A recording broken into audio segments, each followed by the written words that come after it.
तर नाशिकमध्ये एकाच दिवसात हिट अँड रनच्या 2 घटना घडल्या। गंगापूर परिसरातील बारदान फाटा परिसरात भरधाव वेगाने आलेल्या 4 चाकीच्या धडकेत महिला ठार झाली।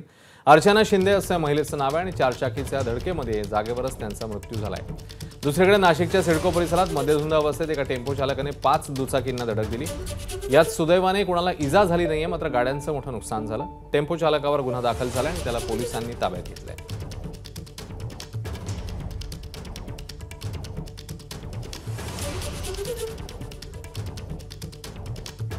सातपूरमध्ये हॉटेलात कामाला होते भांड्यांच्या, तिडून निघाले आणि आता ॲक्सिडेंट झाला त्यांचा। आम्हाला पुरेपूर काहीच माहिती नाही।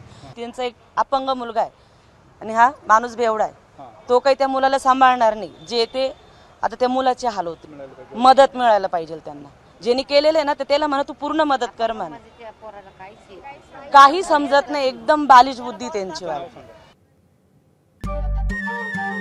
नमस्कार। मनसुद्धा तुझं ही वेगळ्याच प्रकारची मालिका तुम्हा सगळ्यांना खूप आवडली होती। याचा दुसरा सीझन कधी येणार अशी विचारणा झाली। प्रतीक्षा संपली आहे मित्रांनो। येतोय मनसुद्धा तुझाचा दुसरा सीझन।